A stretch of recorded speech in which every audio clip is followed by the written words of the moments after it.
अस्सलाम वालेकुम व्यूअर्स। आज मैं आपके लिए चिकन टिक्का पिज़्ज़ा बनाने की बहुत ज़बरदस्त और टेस्टी सी रेसिपी लेके आई हूँ। और बिल्कुल बाज़ार वाला पिज़्ज़ा व्यूअर्स आज हम घर में पतीले में बनाएंगे और बहुत से टिप्स आपके साथ शेयर करूँगी कि अगर आप पहली दफ़ा भी पिज़्ज़ा बनाएंगे तो आपका पिज़्ज़ा बिल्कुल ऐसा ही बनेगा। तो चलिए व्यूअर्स अपनी आज की इस रेसिपी को शुरू करते हैं। बिस्मिल्लाहिर्रहमानिर्रहीम। और इस पिज़्ज़े को बनाने के लिए व्यूअर्स सबसे पहले माप के हमने ये मैदा ले लिया। 2 कप मैं मैदा ले रही हूँ इसके अंदर। और 2 कप के अंदर ये हाफ़ टी स्पून से भी कम मैंने नमक डाला है और थोड़ी सी चीनी डाली है इसके अंदर। और अब इसके अंदर यीस्ट डाल रही हूँ। और यीस्ट आपने बिल्कुल ताज़ा लेनी है, फ्रेश लेनी है, खुली हुई और पड़ी हुई बिल्कुल यूज़ नहीं करनी। इसके अंदर 1 टीस्पून वो डाल लिया और अच्छी तरह पहले इसको मैं मिक्स कर लूँगी। और जो ही अच्छी तरह से ये मिक्स हो जाएगा हमारे मैदे के अंदर, तो अब उसी कप के साथ ये माप के मैंने 1 कप नीम गर्म पानी लिया। गुनगुना सा गर्म पानी लेना, बहुत ज़्यादा गर्म भी नहीं होना चाहिए। तो उसके साथ इसकी नरम सी सॉफ्ट सी डो गूँध लेंगे। बहुत ज़्यादा सख्त भी नहीं होनी चाहिए और ना ही बहुत ज़्यादा नरम। और इसको गूँधना भी हमने सिर्फ 1 कप पानी के साथ ही है, ज़्यादा पानी भी इसके अंदर हमने बिल्कुल यूज़ नहीं करना। तो ये छोटे छोटे टिप हैं, अगर आप इसी तरह फॉलो करेंगे और आप भी इसी तरह डो बनाएंगे तो आपका पिज़्ज़ा बहुत शानदार और बिल्कुल बाज़ार जैसी डो आपकी तैयार होगी। और बस थोड़ा थोड़ा करके इसी 1 कप के साथ इसको हम गूँध लेंगे। और ये एक पिज़्ज़े की डो तैयार करने के लिए ये मैंने 2 कप मैदा लिया है। आप चाहें तो इसी क्वांटिटी को डबल करके तो बड़ा पिज़्ज़ा बनाना चाहें, और अगर 2 बनाना चाहें तो उसको आप बना सकते हैं। और थोड़ा सा इसको मिक्स करने के बाद इसको थोड़ी देर हमने स्टे देना है। अभी अच्छा सा मिक्स कर रही हूँ, आप देख रहे हैं थोड़ा सॉफ्ट है। और ये थोड़ा सा पानी 1-2 बूंदें बच भी गया और इसी के साथ मैंने इसको गूंदा है। बहुत ज़्यादा पानी इसमें यूज़ हमने नहीं करना। और 1-2 इसको मुक्कियाँ लगाने के बाद अब बस इसको हम स्टे देंगे थोड़ी देर के लिए। और फिर इसको एक दफ़ा फिर गूंदूँगी। इकट्ठा कर लिया मैंने। और अब थोड़ी सी ऑयलिंग कर देंगे इसके ऊपर। और कम से कम सिर्फ 10 मिनट के लिए इसको मैं छोड़ दूँगी ऊपर ढक्कन लगा के। और 10 मिनट के बाद इसको एक दफ़ा से फिर हम गूंदेंगे। और अब इसको मैं एक दफ़ा फिर गूंद लूँगी, बहुत स्मूथ सा फिर गूंद जाएगा ये। और साथ ही बस आपसे मेरी रिक्वेस्ट है कि अगर आपको रेसिपी अच्छी लगे तो ज़रूर वीडियो को लाइक किया कीजिए। चैनल पर नए हैं तो ज़रूर सब्सक्राइब भी कर लीजिए। तो अब बस इसको आप देख रहे हैं कितना ज़्यादा सॉफ्ट है। जितना हम सॉफ्ट अच्छा सा गूंदेंगे इसको, उतनी ही ज़बरदस्त सी हमारी डो, जो पिज़्ज़े की नीचे से रोटी ब्रेड होती है, वो बहुत ज़बरदस्त सी बेक होती है। तो अब बस अच्छी तरह से आटे को गूंदने के बाद इस तरह एक डिब्बे की एयर टाइट डिब्बे की ऑयलिंग कर रही हूँ मैं। और इसके अंदर इस पेड़े को हम रख लेंगे। और इसको रखने के बाद इसको 1 घंटे के लिए कवर करके रखना है, एयर टाइट करके। और इसको बार बार हमने खोलना नहीं है। ऊपर से थोड़ी सी ऑयलिंग कर लेंगे इसकी। और अब इसको 1 घंटे के लिए बस छोड़ देंगे और इसको बार बार चेक नहीं करेंगे और ये अच्छी तरह से राइज़ हो जाएगी। और दूसरी तरफ ये चिकन टिक्का तैयार करने के लिए थोड़ा सा चिकन बोनलेस ले लिया, थोड़ा सा नमक, थोड़ी सी लाल मिर्च पाउडर डाल रही हूँ। और थोड़ा सा ये टिक्का मसाला, टिक्का बोटी मसाला इसके ऊपर मैंने डाला है। थोड़ी सी हल्दी डाल रही हूँ। और ये थोड़ा सा ऑरेंज फूड कलर डाला है, बहुत ज़बरदस्त सा कलर आएगा हमारे पिज़्ज़े में बोटियों का। और 1 टीस्पून अदरक लहसुन का पेस्ट डाल लिया है जिसके अंदर।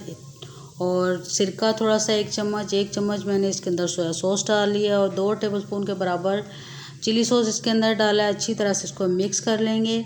और इसको भी बस कम से कम आधे घंटे के लिए इसको ज़रूर हम मैरिनेट करके छोड़ देंगे।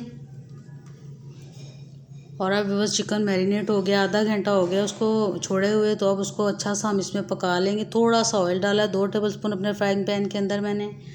और अब इसके अंदर इस चिकन को डाल लेंगे। चूल्हे की आंच बिल्कुल कम रखेंगे। और अब ऊपर से इसको मैं ढक दूँगी और थोड़ी देर पकने के लिए हम छोड़ देंगे हल्की आंच के ऊपर। और अब मैंने इसको ढक दिया है अच्छी तरह से। बस इसको हमने पका लिया। आप देख सकते हैं कि अच्छी तरह से ये गल गई हैं बोटियाँ इसकी। और आप देख सकते हैं कि अच्छी तरह से ये गल गया और घी भी बिल्कुल अलहदा से हो गया है। बोटियाँ हमारी तैयार हो गई हैं। इनको एक साइड पे रख लिया। और दूसरी तरफ बस 1 घंटा हो गया है। और अब ये देख सकते हैं आपके डो हमारी अच्छी तरह से राइज़ हो गई है और कितनी ये फ्लफ़ी सी तैयार हुई है। तो अब बस डो का बस हम हाथों की मदद से ये एक पेड़ा सा बना लेंगे। थोड़ा सा खुश्का मैंने अपनी ट्रे के अंदर डाल लिया है। और थोड़ा सा खुश्का लगा के हाथों की मदद से इसको एक पेड़े की शेप दे लूँगी। और थोड़ी सी हम रोटी की तरह इसको बेल लेंगे। अगर आपको आसानी लगे तो आप बेलन के साथ भी बेल सकते हैं। काफ़ी नरम रखा है तो इसलिए मैंने इसको बेलन के साथ तैयार नहीं किया। और दूसरी तरफ व्यूअर्स ये एक ट्रे थी, उसके अंदर मैंने ये फॉइल पेपर लगा लिया। अगर आपके पास बेकिंग ट्रे नहीं है तो आप इस तरह से भी पिज़्ज़ा बना सकते हैं। और अब व्यूअर्स ये इसको इस तरह से अच्छा सा मैं सेट कर लूँगी। और ये देख रहे हैं आपके किनारे जो हैं थोड़े थोड़े मोटे और दरमियान में से बिल्कुल बारीक बारीक, इसको मैंने अच्छा सा हाथों की मदद से फैला लिया है। और अब दरमियान में चम्मच की मदद से थोड़ा सा इसको गोद लेंगे। और अब सबसे पहले इसके अंदर मैं पिज़्ज़ा सॉस लगा रही हूँ। पिज़्ज़ा सॉस भी घर पर तैयार किया हुआ, एक दफ़ा मैंने इसको तैयार कर लिया था, तो आप इसके साथ 2-3 पिज़्ज़ा आसानी के साथ बना सकते हैं। इसकी रेसिपी भी बहुत जल्द आपके साथ मैं शेयर करूँगी। और अब बस अच्छी तरह से इसको फैला लेंगे। आप चाहें तो इसको ब्रश के साथ भी लगा सकते हैं। मैं थोड़ा सा ज़्यादा यूज़ कर रही हूँ तो इसलिए मैंने चम्मच की मदद से इसको लगाया है। और अब सबसे पहले इसके ऊपर ये चेडर चीज़ मेरे पास थी। आप चेडर चीज़, मोज़रेला चीज़ कोई भी आप इसके अंदर यूज़ कर सकते हैं। और अच्छी तरह से इसको फैला लेंगे। थोड़ी सी बाद में भी हम डालेंगे तो इसलिए थोड़ी सी मैं बचा लूँगी इसके अंदर से।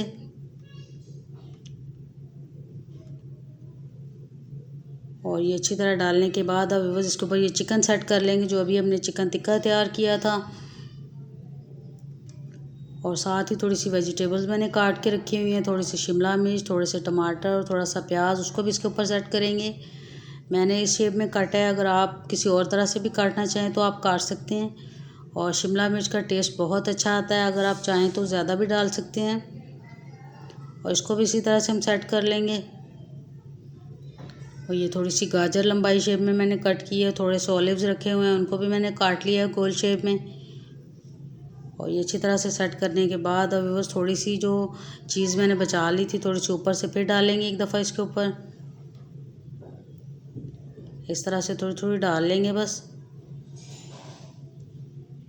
और अब इसके ऊपर ये मज़ीद जो चिकन हमने थोड़ा सा बचा लिया था वो लगाएंगे। और अब ये ऑलिव्स मैंने रखे हुए थे काट के, वो लगा रही हूँ इसके ऊपर। और अगर आप बस पहली दफ़ा भी बनाएंगे तो आप खुद हैरान रह जाएंगे कि इतना इजी, ज़बरदस्त और टेस्टी सा पिज़्ज़ा आपने पतीले में खुद घर तैयार किया है। आप यकीन नहीं कर पाएंगे, ये इतनी टेस्टी और आसान सी रेसिपी है। तो अब इसको बेक करने के लिए मैंने पतीले को पहले से 15 मिनट पहले से चूल्हे के ऊपर रखा हुआ था। खूब गर्म करने के बाद इसको अब मैं पतीले के अंदर रख दूँगी। पतीला खूब गर्म है तो अब ये बहुत एहतियात के साथ इसके अंदर मैं रखूँगी ताकि हाथ हमारा जल नहीं जाए। और इसको रखने के बाद अब बस कम से कम 20 मिनट के लिए हल्की आंच के ऊपर इसको ढक्कन लगा के हम छोड़ देंगे। और इस तरह खुले पतीले में साइडों से जब उसकी हीट मिलती है तो बिल्कुल ओवन में जैसा पिज़्ज़ा हमारा तैयार होता है। तो बस 20 मिनट हो गए थे तो आप देख सकते हैं कि पिज़्ज़ा हमारा ज़बरदस्त सा रेडी हो गया है। और अब इसको बड़ी एहतियात के साथ बाहर निकाल लूँगी। और देख के मुँह में पानी आ रहा है, आप बिल्कुल हैरान रह जाएंगे जब आप एक दफ़ा ख़ुद इस रेसिपी को ट्राई करेंगे। तो अभी बस थोड़ा सा इसको ठंडा होने दूँगी, काफ़ी गर्म है। तो अभी मैं आपको दिखाती हूँ कि इसका स्पंज कितना ज़बरदस्त तैयार हुआ है नीचे से, और कितना सॉफ्ट और बिल्कुल पका हुआ, कच्चा नहीं है। नीचे से हमने जो फॉइल पेपर की रैपिंग की है उसकी वजह से बहुत अच्छा सा नीचे से भी बेक हुआ है। तो अभी बस दूसरी प्लेट में मैं इसको डिश आउट कर लेती हूँ और इसकी कटिंग करते हैं। और थोड़ा सा इसको मैंने ठंडा होने दिया, बहुत ज़्यादा गर्म था। और आप देख सकते हैं कि थोड़ी सी इसके ऊपर चिली फ्लेक्स भी मैंने डाली थी, शायद व्यू में मिसिंग होगी, आपको मैं दिखा नहीं पाई पहले। तो अभी इसकी कटिंग करते हैं। बहुत ज़बरदस्त और टेस्टी सा पिज़्ज़ा हमारा बिल्कुल रेडी है। और आप ये देख सकते हैं कि कितना ज़बरदस्त इसका पफ़ नीचे से तैयार हुआ है, कितनी ज़बरदस्त सी इसकी नीचे से जो डो है हमने बड़ी अच्छे से तैयार की थी तो कितनी अच्छी राइज़ हुई है, कितना अच्छा। और बाज़ार वाला पिज़्ज़ा हमने पतीले में फटाफट से तैयार कर लिया है। तो ये इतनी अच्छी और टेस्टी सी रेसिपी है कि जब आपका दिल चाहे तो आप इसको घर पर इंजॉय कर सकते हैं, ट्राई कर सकते हैं इस रेसिपी को। और सबसे बढ़कर के कम से कम बजट में आप मेरी इस रेसिपी को एंजॉय कर सकेंगे। उम्मीद है कि आज की ये रेसिपी आपको बहुत अच्छी लगी होगी, बहुत पसंद आएगी। तो बस वीडियो अच्छी लगे तो ज़रूर वीडियो को लाइक कीजिएगा। चैनल पर नए हैं तो आपसे मेरी रिक्वेस्ट है कि ज़रूर मेरे चैनल को सब्सक्राइब कर लीजिए। साथ ही साइड पर लगे हुए घंटी के निशान को दबाइए। तो फिर मिलेंगे बहुत इंशाल्लाह ताला, तब तक के लिए अल्लाह हाफिज़।